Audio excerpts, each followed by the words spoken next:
Good morning. The Lincoln Police Department is investigating a murder-suicide after discovering a Lincoln couple deceased inside their home in near South Lincoln. On Friday, October 3rd, around 10:45 a.m., LPD responded to a check welfare in the area of Sumner and 14th Street. During the investigation, officers determined that there was an urgent need to make entry into the home to make sure that both were safe inside. Unfortunately, when they entered, they found 51-year-old Sterling Jordan and 51-year-old Jennifer MacArthur deceased on the floor of a bedroom. Jennifer had multiple gunshot wounds, and Sterling had one gunshot wound to the head. Autopsies will be performed to confirm time, manner, and cause of death for both. The investigation is ongoing at this time, but we do not believe there is an ongoing public safety threat. We urge anyone with information to call LPD at 402-441-6000, or you can contact Crime Stoppers at 475-3600, as well as going to the LincolnCrimeStoppers.com website, or you can download the free P3 app. I want to take a moment this morning to express my deepest condolences to Jennifer's family, who are grieving the loss of her, the mother, the daughter, the sister, the friend that she was. It is heartbreaking, and at the same time, it is infuriating to know that her life was stolen by a senseless act of violence. The pain her family now has to carry is both unimaginable and absolutely unacceptable. Jennifer's daughter asked us to share a photo of her mother, and that photo is going to be shown on the screen. It's Jennifer. I'm also going to read a statement from her daughter. My mother, Jennifer Lynn, was a beautiful soul, a mother of 3, a daughter, a sister to 7, and a grandmother to 5 amazing grandkids she'll never get the chance to see as they grow up. Losing her has left a hole in our hearts that will never be filled, but her love and light continue to live on through all of us who are blessed to know her. Sometimes in the search for love, we end up in places that bring us more harm than healing, and too often, it costs everything. I share my mom's story not just to honor her, but to shine a light on the reality of domestic violence.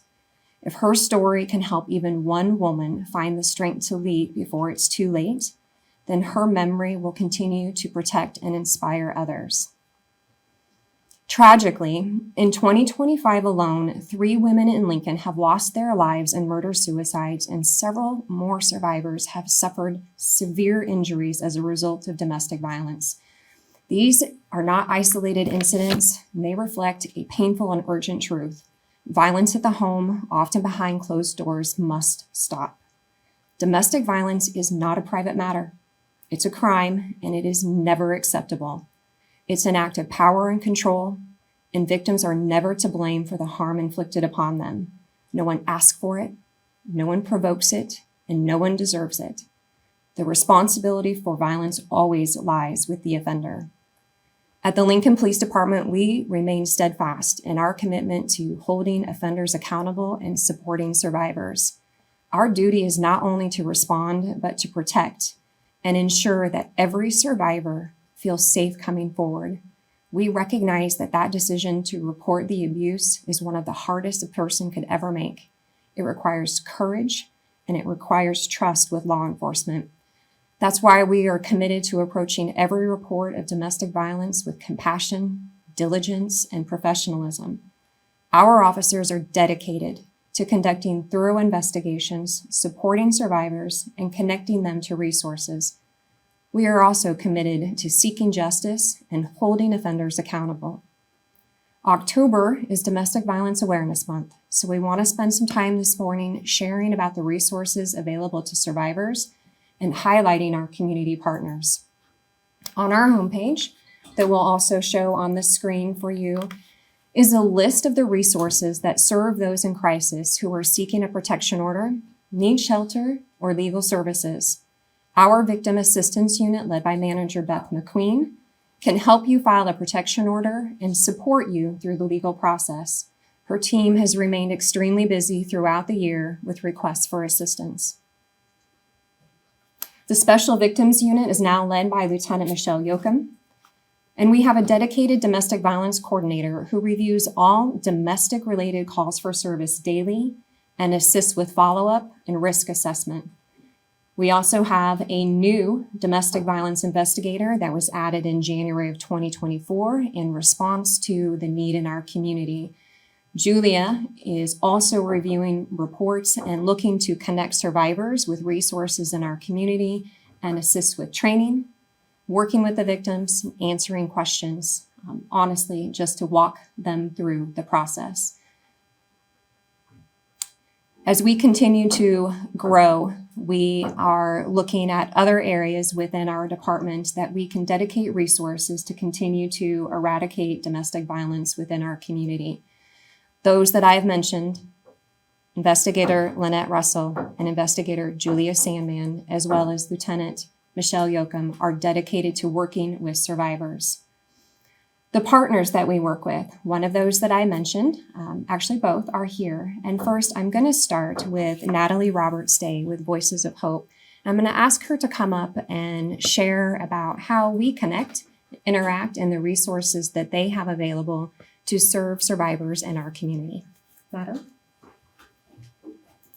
I want to thank you so much for inviting me to be here today, and I wish that there were brighter and better circumstances, but I'm so happy to share a little bit more about what we do at Voices of Hope and how individuals can connect with help and support. So at Voices of Hope, we support individuals and families who've experienced domestic violence, sexual assault, human trafficking, stalking, and other forms of abuse. And we do that through a wide range of services. One of the ways that people connect with us for help is through our collaboration with Lincoln Police Department. So anytime a perpetrator is lodged or arrested for a domestic assault, that officer contacts our advocates, and we try and make contact with that victim to let them know that help and support are available, safety plan, talk them through resources that might be available to help them create safety for whatever that looks like in their particular situation. We also offer 24/7 response to the local hospitals. So whenever someone presents for a forensic exam, our advocates are called out to walk alongside that person through what can be often a very confusing, scary, and sometimes re-traumatizing event to help them understand their rights throughout that process and to show them that they're not alone.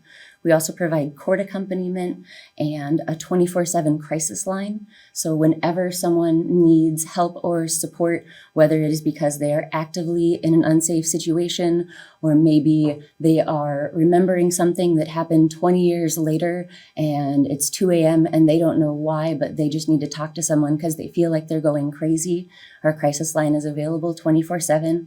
We also offer walk-in services to make sure that people have all of the support and tools and knowledge that they need to keep themselves safe, including understanding their rights and the process when it comes to protection orders, understanding if that is a safe choice for them and understanding how to make it a safer choice for them, and understanding what other tools exist in the toolbox to help create a pathway to safety. We also do prevention and education work, and primarily I want to highlight that we are here for the community as well. And so if you in the community are someone who is wondering, how can I help, or I am in a helper role and I feel ill-equipped for what is being asked of me, our crisis line is also available to help you. Or if you've been experiencing vicarious trauma as a friend, family member, we're here to help in that way as well. And then the other piece I want to highlight is that we partner with many other nonprofits to be able to do this work. And you're going to get to hear from one of them in just a moment, Friendship Home, who is our collaborator who provides direct intervention services for individuals who are seeking shelter. So I'll turn it over to them. Thank you, Natalie. I would next like to invite up Leah Droege with Friendship Home to share about the services that they offer in our community.